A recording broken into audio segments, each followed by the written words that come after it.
Gusto saludar a Carlos Rajo, nuestro experto en la agenda internacional. Carlos, ¿cómo te va? Muy buenos días.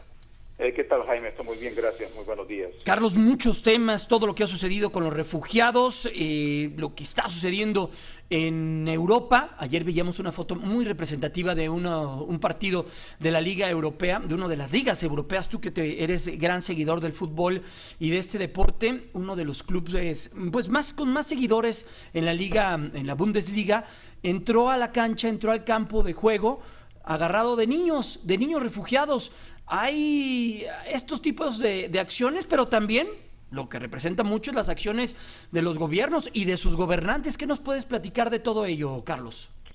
Pues me sorprende, Jaime, qué bueno que traes ese ejemplo del fútbol, porque me sorprende porque en el fútbol en particular es donde se dan a menudo estos incidentes racistas contra negros, contra obviamente todo el otro, los que son los extranjeros. Entonces, qué bueno, me sorprende, qué bueno que haya esta manifestación, que se hayan subido al tren de abrirle las puertas a los refugiados. Más allá de esa cuestión anecdótica, Jaime, es un tema complicado. Lo tocábamos hace un par de semanas aquí cuando comenzó esta crisis, cuando comenzó en este último capítulo, desde que Alemania decía abrir las puertas, o la canciller Merkel.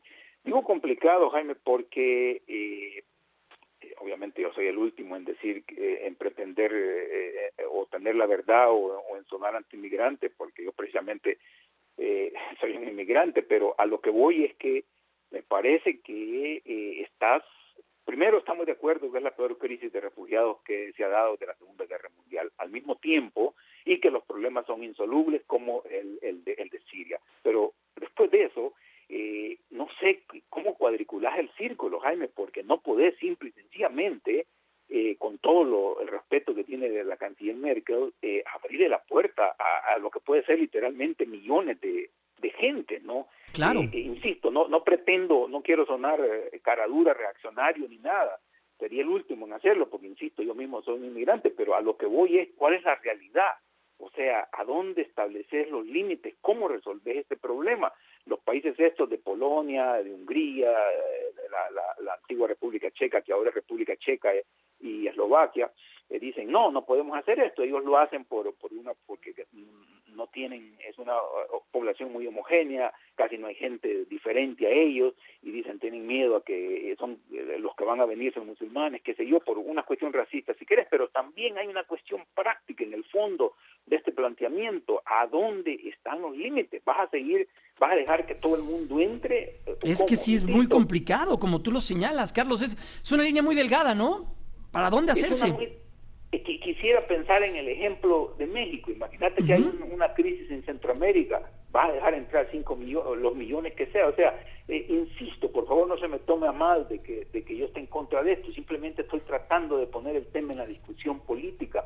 ¿Cómo resolver esta situación? Ya en Alemania están diciendo muchas municipalidades, wow, nos está rebasando este asunto, están entrando 10,000, 20,000, 40,000 gentes, cada día, en 2 días. O en Por ejemplo, ahorita que tocas ese tema, Carlos, veía una fotografía que subió alguien a redes sociales, español, que ponía a un desempleado español en un cajero automático, dormido.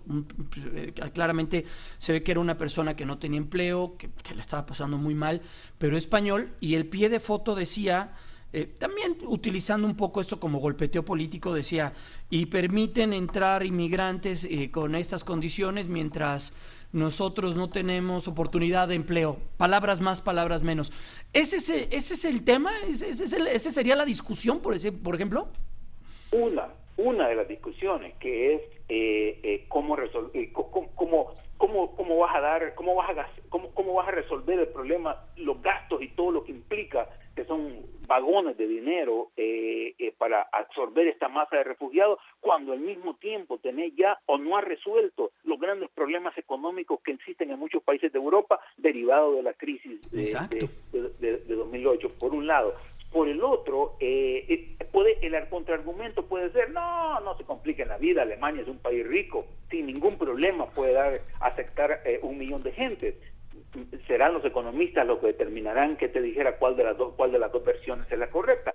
Pero además de eso, Jaime, está la cuestión, insisto, no me da pena repetir esto, pero lo tengo que hacer porque no quiero sonar a que te dijera a cara dura conservador, y es, al final de cuentas, son musulmanes, se están metiéndolo en una región complicada, ¿no? En fin, es un tema no fácil de resolver. Quisiera nada más poner un último elemento, Jaime, en todo esto. Hay gente que está diciendo Alemania se va a beneficiar de estos refugiados. Alemania es un país en el cual la fuerza laboral no se está renovando lo suficiente. Es como Japón, que la gente primero no quiere tener hijos, segundo se está haciendo demasiado viejo y no queda claro cómo en 20, 30 años si vas a tener la suficiente fuerza laboral para pagar las pensiones de toda la gente que en ese tiempo va a estar jubilada. Entonces, desde ese punto de vista, hay gente que te dice, no, se complica en la vida, esto es bueno para Alemania, Merkel lo está haciendo no porque tenga un gran corazón, lo está haciendo básicamente porque la economía, la sociedad alemana necesita esa fuerza de trabajo inmigrante.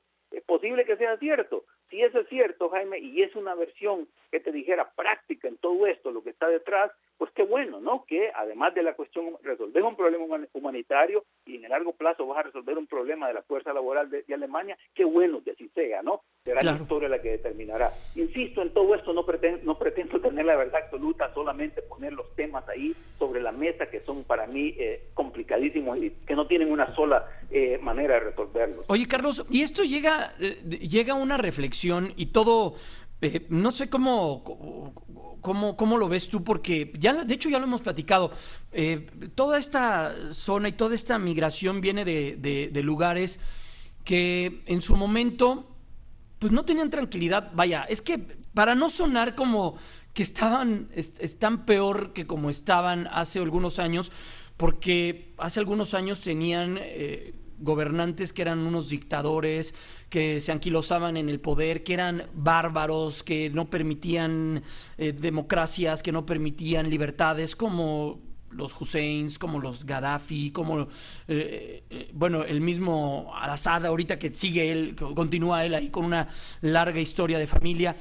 Pero cuando ellos estaban ahí, estos grupos radicales que hoy tienen inmerso en la pobreza, en la marginación y en la incertidumbre, estas poblaciones los tenían controlados. Vaya, es una línea también muy delgada, ¿no? Es una línea delgada y peligrosa, Jaime. Exacto. Al transitar esa línea fácilmente entras en idea de echar las culpas. No, es culpa de Estados Unidos por haber invadido Irak, es culpa de esto y lo otro. O de la primavera árabe, por ejemplo, ¿no? O de la primavera árabe. Y la verdad que no hay culpables en mucho. Es cierto, se dio la invasión de Estados Unidos ordenada por Bush y es cierto que eso quebró todo el que te dijera social que existía en Irak, que como tú lo has sugerido, se mantenía gracias a la mano dura, a la dictadura de Saddam Hussein, ¿no? Sin duda que así es, pero el hecho es, más allá de los culpables, que tenés esta masa de refugiados, la mayoría ahora son de Siria, pero no solo por eso, no únicamente son de Siria. Siria se da porque se da la guerra civil en el 2011, y a partir de ahí entran en escena toda una serie de actores que no existían antes. Cuando se da la guerra civil, Jaime, era un intento por derrocar el régimen autoritario de Assad. ¿Qué pasa?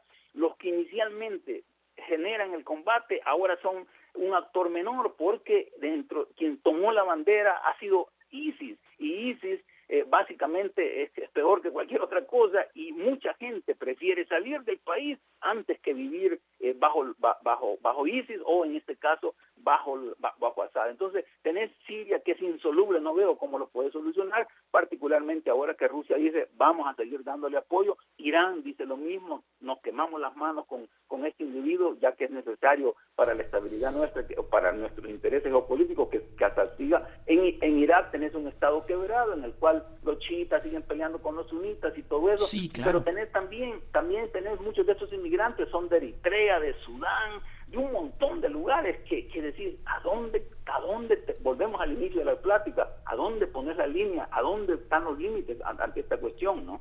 Oye, Carlos, por último, Venezuela, lo que está ocurriendo en Venezuela, vimos lo de Leopoldo López, pues un muy mal precedente, 13 años, 7 meses de cárcel a un opositor. Es así, ¿no? Ya es una lástima, Jaime, porque obviamente con esto terminaste de romper cualquier posibilidad que había de de algún arreglo, ¿no?, de los puentes políticos con la oposición. Es claro que el gobierno, el régimen, se la está jugando a lo radical, porque hay elecciones ya, no sé si en octubre o en noviembre, diciembre, en algún mes de esto, elecciones legislativas, y pueden perder la mayoría en la Cámara, lo cual les va a complicar todo. La verdad que es un juicio que ha sido condenado por la comunidad internacional y todo el mundo, al menos toda la gente que te dijera que dice que las cosas no funcionan bien en Venezuela, condena el asunto. Me llama la atención, Jaime, como lo hemos tocado también en este espacio antes, la reacción de Latinoamérica, es decir, nadie dice nada, todo el mundo se queda callado, la OEA no puede pasar ni siquiera una resolución para discutir el tema, en fin, volvemos a la misma blanco y negro de antes, que en este caso, si te opones a Venezuela, sos lacayo de los gringos, del imperialismo, bla, bla, bla, y no hay una discusión. Me parece que los grandes países de Latinoamérica tendrían que decir, miren, señores, esto no puede ser, es un asunto interno, por supuesto, pero el juicio fue un juicio patito, no fue un juicio verdadero, y tendría que haber un más escrutinio y condena eventualmente. ¿A dónde están los Brasil, México, en fin, los grandes de Latinoamérica, que tendrían que decir algo, me parece, en el tema, ya que pareciera que no hay, los venezolanos internamente no van a llegar a ningún lado? Pues sí, seguiremos atentos a lo que esté ocurriendo con este tema. Muchas gracias, Carlos, que estés muy bien. Te mandamos un fuerte abrazo y la próxima semana nos vemos y nos escuchamos en tu espacio. Gracias. Muchas gracias. Es Carlos Rajo, nuestro experto, nuestro analista en la agenda internacional. Para los amigos de Telefórmula, miren, esta es la fotografía que le hacíamos el comentario a Carlos Rajo cuando ayer el Bayern Múnich salió a la cancha con estos pequeñitos que son hijos de migrantes allá en una de las ligas más importantes europeas. Salieron fue un partido del Bayern contra el Augsburgo, y pues salieron ahí de la mano de estos pequeñitos en señal de solidaridad y de todo lo que está representando para estos pequeños que están pasando por una crisis, sin duda es una crisis humanitaria la que está viviendo en aquella parte del mundo. Que por cierto, Joaquín Salanueva nos preparó esta pieza. Joaquín Salanueva investiga. La población total de Siria es difícil de medir en una situación de conflicto abierta como el actual. En julio de 2014 se contabilizaban más de 17 millones de habitantes en el país, de las cuales 12.2 millones necesitaban asistencia humanitaria, según el alto comisionado de la ONU para los refugiados. La situación vivida por los sirios tiene como destino Europa. Los refugiados emprenden un largo camino desde Siria hasta el viejo continente, con la intención de terminar el viaje en países como Alemania o Suecia, lugares que están recibiendo mayor número de refugiados. Entre abril de 2011 y julio de 2015 han sido 348.540 las peticiones de asilo formuladas por sirios, y en lo que va de este año han sido 126.315. La ONU anunció esta semana que ya son más de 4 millones de personas las que han abandonado Siria en busca de asilo en otro país, y que en el intento de escapar de su país han muerto 2.643 migrantes. Hasta este jueves, un total de 164.617 personas se sumaron a la solicitud dirigida al presidente Enrique Peña Nieto y a la secretaria Ruiz Massieu para que México reciba a 10.000 refugiados de Siria, la cual fue lanzada desde el 1 de septiembre a través de la plataforma electrónica change.org.